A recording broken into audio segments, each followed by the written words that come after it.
Hi everyone, it's Amy Caroline. Welcome back to a brand new video and welcome back to my channel. So, so um uh I am still I I still want Ghost Train to be on the Travel Channel. I still want Ghost Train to be on the Travel Channel. I still want Ghost Train to be on the Travel Channel. So so I'm gonna read a story for you guys. And then after that, I'm gonna give you an example and show you an example from the TV show from the TV show Haunted Hotels, and I I'm gonna show you an example from the TV show Haunted Hotels, and it will give you an example of what Ghost Train should look like on the Travel Channel if it would put on it if it were put on there. Okay. So my first story in the book is Railroaders Return. The Railroaders Return. The first story is The Railroaders Return. The Railroaders Return. And the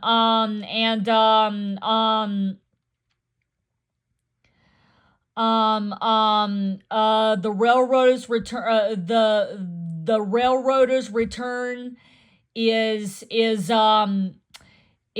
a haunted story. About a railroader, and and I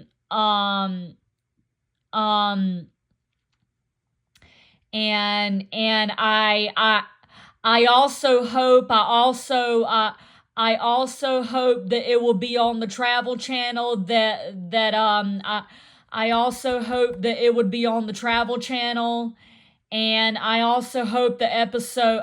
I also hope the episode will be on the Travel Channel when it gets shown on here. So without further ado, The Railroaders Return. The Railroaders Return. Here we go, folks.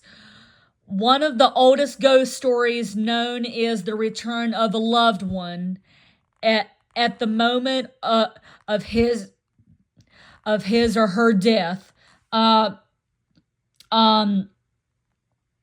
Many a tale-teller has told the story of a wife who looks up to see her husband who is away at his job or at war, or of a man who sees his faraway mother walk into his room at night. The figure approaches so close but then disappears soon after the phone rings or the dread telegram comes. The return as a notification of death is a common folk tale, and it is no surprise that the annuals of American railroading offer several examples of the story. The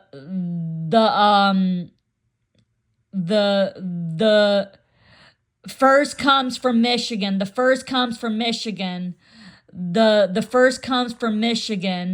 A mother was sleeping soundly when she was jolted awake. She sat up and flicked on the bedside lamp. Her young son, a railroad brakeman, was standing by her bed wearing overalls and an engineer's cap. Too calmly, he told her that he had just slipped and been killed by falling under the wheels of his train. Then he disappeared. The mother had had a bad night, sleeplessly trying to convince herself the apparition was just a bad dream. In the morning, though they brought her boy's body, her boy's body home, he has slipped on an icy ladder as he climbed from one car to the next. Another railroader returned was Mr. Bryant, a section foreman on the Chesapeake and Ohio Railways Greenbrier Division in Rennet, West Virginia. One night, Bryant was called to clear a landslide. He and his section gang worked late into the night clearing the tracks.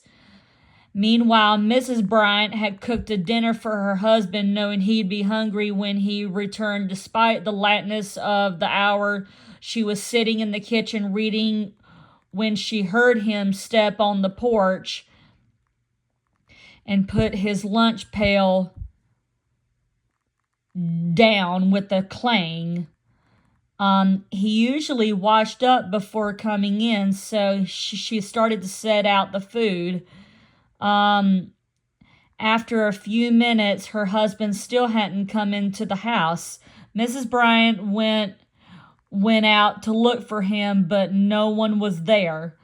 Just a little while later, a grim neighbor came over to tell her that her husband had been killed on his way home from the slide. The track car, the track car or speeder on which he and his crew were riding had wrecked.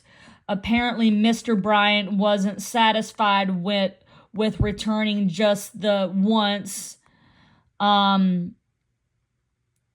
After his widow moved out of the house, the Hardbarger family moved in. They were troubled by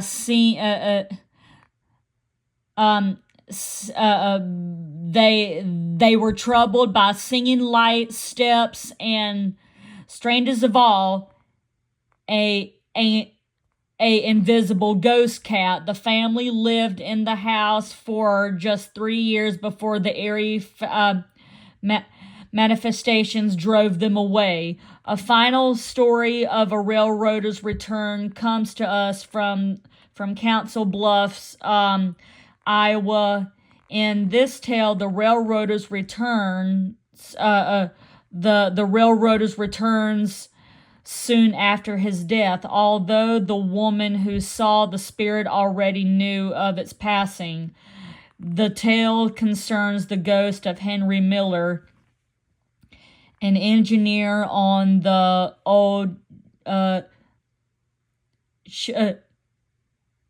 Chicago Great Western, who was boarding with his friend Ian Kattenberg.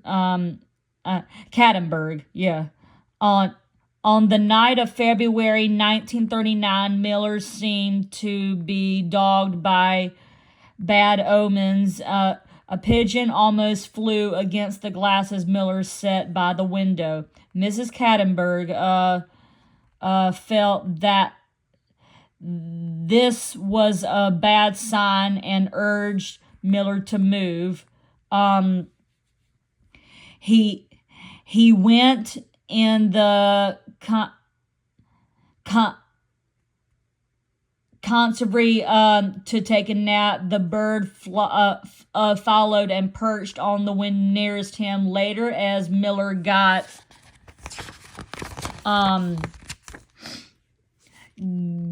ready to go out on his run.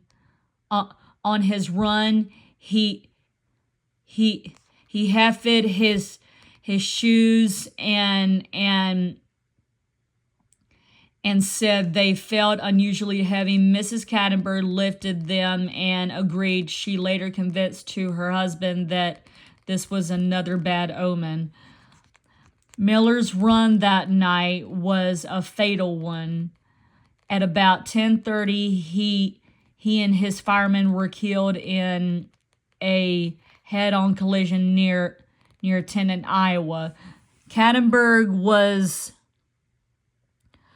then on the train opposite Miller. If the accident had been the day before or the day after, he would have been the engineer on the fatal run. He laid off for a few days after the wreck, but returned to work on February 19th. He was understandably cautious, making the run slowly and carefully that night. When he reached Minneapolis the next morning, called his wife to tell her he was all right, she reported a horrible story. During the night, Henry Miller's ghost had appeared to her, somehow opening her bedroom door and walking through the moonlight to a chair near her bed. The grisly phantom wore the same clothes Miller had on the night of the wreck, but its face was cooked, showing black and scalded in the moonlight. Oh. So anyway, here's the tracks, and here's the house on here's the house on the river here. Here's the house on the river. Here's the house on the river. Here's the house on the river here, and here's the tracks. Here's the tracks. Here's the tracks. And so when the episode is made, it has to have her young son and the railroad brakeman and the mother sleeping soundly. When she is wakened with the jolt of wake, and calmly to he told her that he had just slipped and been killed by the falling under the wheels of his train. And also it has to show him disappearing too, okay?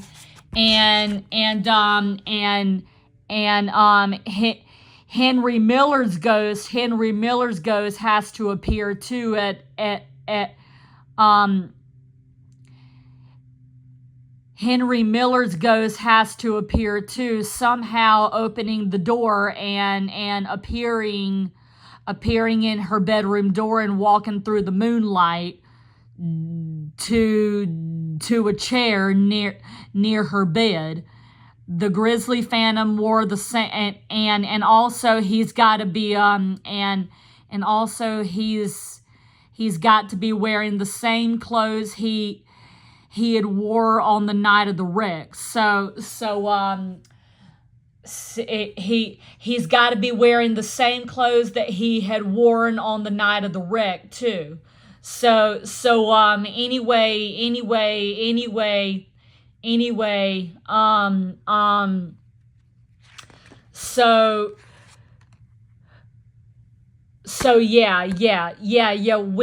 the story goes back in time to all this, that is what has to be shown. And it has to show the people going back in time, and it has to tell the story too, and it has to it has to show the story going back in time, and the people back in the old days going back in time, and it has to show the apparition, and and it also has to show the apparitions of the ghost, two of the ghosts too, on which is on the night of the wreck and coming into the bedroom and stuff like that. Okay. So anyway,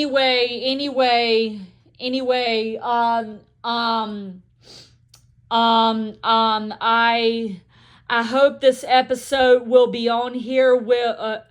I hope this season episode will be on here. And I hope it will be on the Travel Channel if it ever gets put on there by some of you guys, and who whichever one of you work for the Travel Channel, please put it on there. Okay. Now, I'm gonna give you my example now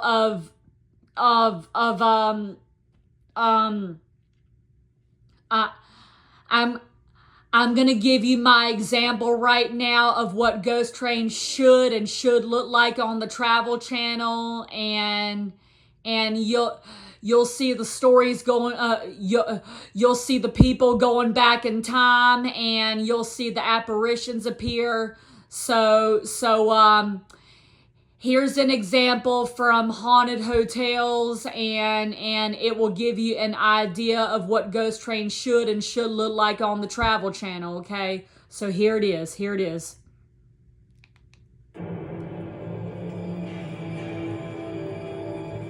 Staying in old inns or stately homes are sometimes greeted with a ghost story, which can be charming or terrifying, depending on how the spirit moves them and which room the spectre chooses to haunt. There are hotels in which the supernatural is every day. A hostelry where dead men really do tell tales. Those eyes, those milky eyes, just kept drawing him in. A hotel where a phantom's embrace leaves visitors gasping for breath.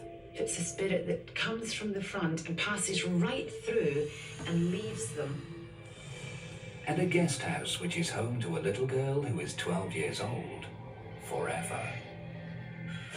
She hates lights. She likes it when it's nice and dark. Explore another side of the distant past, where ghosts search the night for answers and departed spirits walk once more.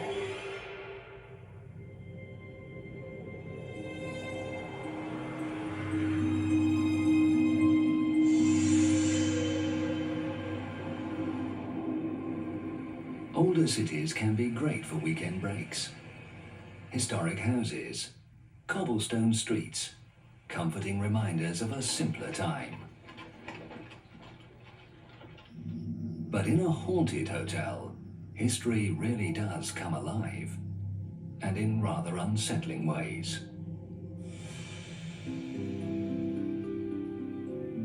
Nestled among groves of walnut trees, the Snowball Mansion Inn is the pride of Knights Landing, California.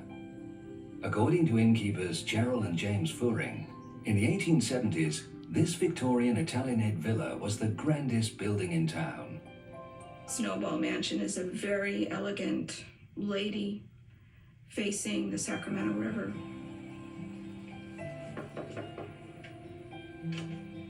A little more than 100 kilometers northeast of San Francisco, this former family home delights guests with comfort and tradition. Its furnishings taken straight from the Victorian era. We tried to make a guest feel that they were stepping back in time. The mansion was built to last, constructed entirely from mud brick. The mud was taken from the river, and it took 5 years for all the bricks to be made. Even the interior walls are brick. Walls built to last for centuries. Walls that once muted an anguished cry, that now echoes through time. The haunting story of Snowball Mansion began more than a century ago, in the 1870s, when a businessman called John Snowball built this house for his bride, Lucy. John and Lucy Snowball were very happy together. They spent a lot of their time in their home and enjoying the grounds, reading in the grove. The sound came from the land. Before long, the couple was blessed with a daughter. For Lucy, the child was welcome company when John's business took him far from home. I don't think it was easy for Lucy, and her husband was away on business a lot. So when he returned home, it was a special time for her to spend time with him. Each time John returned from a trip, Lucy delighted in hearing about his travels. But on one night, this simple pleasure would rob the couple of their greatest joy. John had just returned from his trip, and Lucy was glad to see him. She went in to spend some time with him after putting the baby down. Lucy had intended to spend the night in her room next to the nursery, but the long day had taken its toll. She fell asleep beside John instead, listening to stories from his recent trip. Lucy slept peacefully, never dreaming of the dangers this night would hold for her infant daughter. The walls being brick, they're very well insulated, so noise does not travel in a brick house. In the morning, Lucy woke up and realized she had slept through the night in a bed far from her daughter's crib. She immediately ran to check on the baby. That night, the earthen bricks of their solid, secure home had muffled the cries of their child in the nursery. That's where she found the baby. John! And the baby was not breathing. Their daughter had died during the night. When Lucy found her child dead, she was devastated. She blamed herself for not being in her room to hear the baby. Lucy laid her daughter to rest, but her grief stayed with her. John struggled to lift his wife out of her sorrow, but the cheerful young woman he had married was gone. I don't think Lucy ever forgave herself for losing her child. I think she felt guilty her whole life and went into a deep depression that she really never came out of. She stayed home and became a recluse.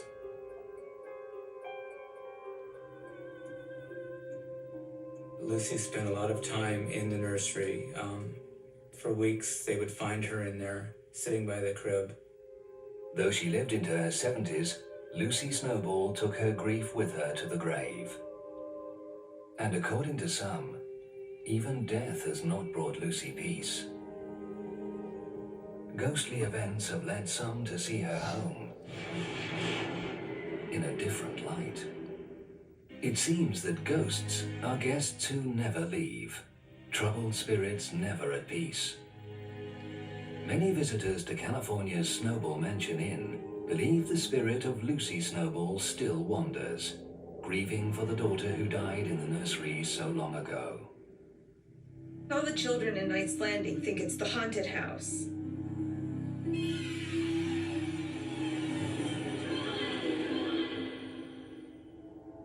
Even the current owners feel there is more to this mansion than meets the eye. The oddest feelings is when the windows rattle. It's common for the windows of old houses to rattle in the wind, but at Snowball Mansion, the pattern is most uncommon. The windows will start rattling one at a time upstairs, and they'll go across the front of the house, down the house, to the front door, and around the side of the house.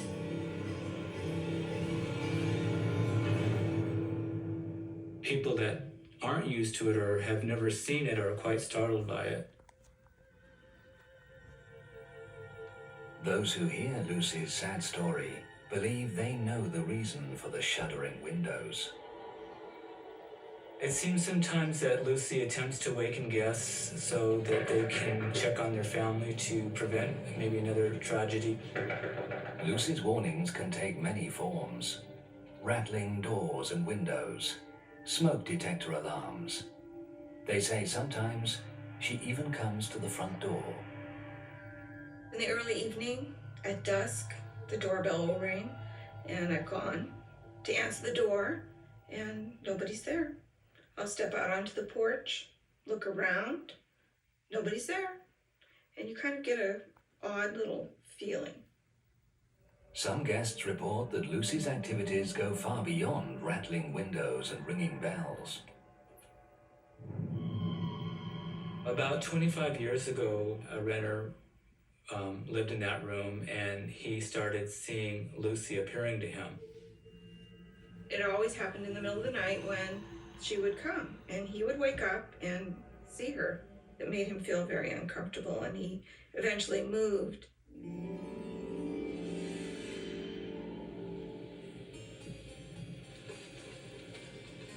Recent guests at the inn say they've spotted Lucy, still trying to do the best for her baby.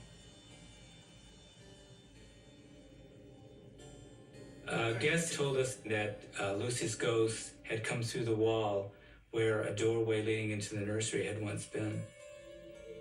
I believe Lucy is still in the house because she has never really gotten over the loss of her child. She is still roaming these 3 rooms. Guests sense Lucy's spirit is veiled in sorrow. But on rare occasions, ghostly events seem to hark back to happier times.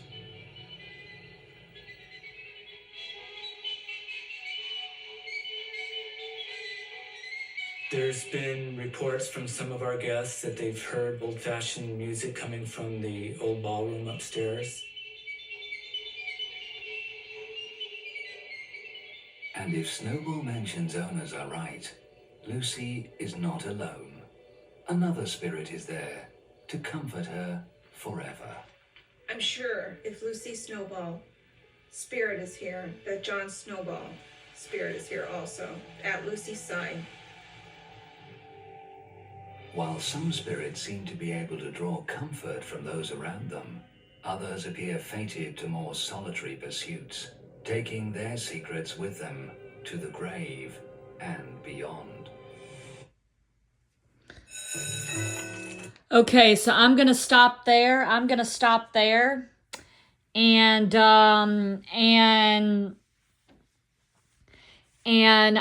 I'm gonna read one more story for you guys, and then I will show you guys I will show you guys more examples and read some more later. But I'm gonna read one more story for you guys. But did you see if but first of all, did you see of how the stories went back in time, and did you see of how the people went back in time, back in the 1870s and back in the 1870s and stuff like that, back in the 1870s, like back in the old days and old-fashioned days? Did you guys see that? Well, guess what? That is what I want Ghost Train to do. If it ever becomes a documentary and a TV show on the Travel Channel, that is what I want Ghost Train to do, okay? And that is what I want this story, The Railroader's Return, to do. That is what I want it to do. Okay? I want it to be, I want it to do the same thing as Haunted Hotels did. I want it to do the same thing as Haunted Hotels did. I want the story to go back in time and show the apparitions and show the people going back in time also, okay? So, Now, the other story I'm going to read to you guys, and hopefully this one would be and hopefully this would be on the Travel Channel also. This one is called the Vander Ghost Light. The Vander Ghost Light. This one is called the Vander Ghost Light. So, I hope this one will be on the Travel Channel also, and I hope the apparitions and the people that will go back in time will do the same thing, okay? Okay? So, the Vander Ghost Light, here it is. Leitmintz, Vander, North Carolina is located on the ex-Atlantic coastline branch of Wilmington to Sanford, North Carolina, and an almost entirely abandoned line that was once part of the Cape Fear in a Yadkin Valley Railway. Unlike Mintz, Vander is still served by the railroad now. CSX, the town, which is a few miles east of Fayetteville,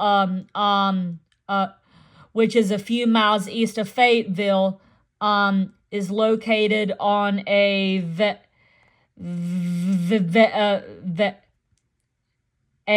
vegetal spot, stub spot of the old Wilmington to Sanford line. A light appears on the old railroad tracks in Vander, a phantom that looks very similar to the Mintz and Mako lights in Wilmington, which is in Wilmington. In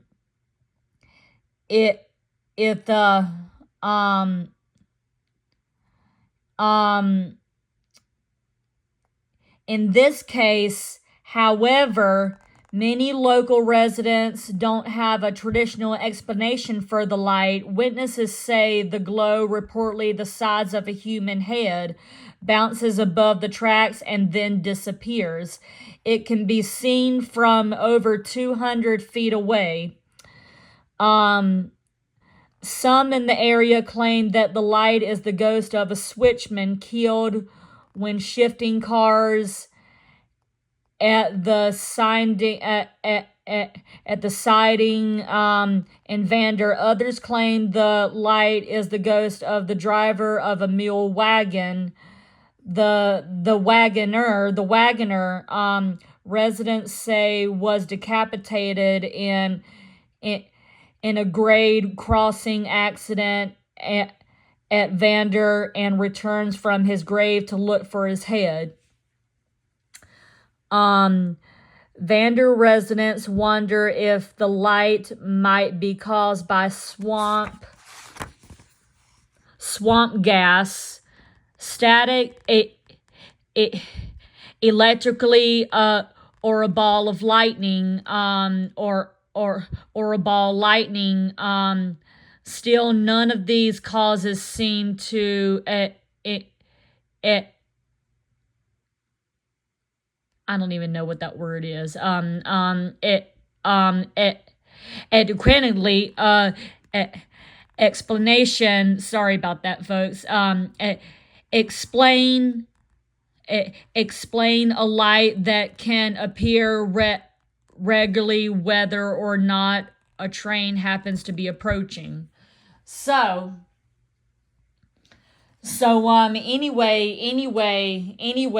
anyway. Now the Vander Ghost Light has to do the same thing as the Railroader's Return. The Vander Ghost Light still has to do the same thing, and it has to, you see, you see where it said a switchman killed when shifting cars at a siding in Vander. Others claim, and also others claim that the light is the ghost of a driver of a mule wagon. Well, the wagoneer and the switchman has to go back in time too, and then return as spirits, after that. They have to go back in time too. on the show, on the TV show, on the documentary show, okay? So that's what has to happen, okay? Okay? So hopefully this will be a TV episode. Hopefully this will be a TV episode and a season episode. And a season episode of Ghost Train one day, and hopefully it will get put on the Travel Channel by you guys, okay? Those of you, those of you who live in Los Angeles and those of you who live in Denver, Colorado, if you live in North Carolina, if you live in if you live in North Carolina, if you live in Nashville, Tennessee, if you live in Tennessee, if you live in Denver, Colorado, and if you live in Las Vegas, if you live in Oregon and you work for the Travel Channel, then please put these episodes and please put these stories and these episodes of Ghost Train on the Travel Channel for me, okay? Okay? So I hope you guys enjoyed this story, and I hope you guys enjoyed it. I'll be back later on this evening for more ghost stories and more haunted stuff. Happy haunted travels to you guys, and happy haunted ghost stories and ghost hunting and haunted stuff to you guys, and have a happy Thanksgiving. Have a happy Thanksgiving, and give this video a thumbs up, subscribe, and ring the bell, and I will see you guys later, okay? Okay, bye. Bye, folks.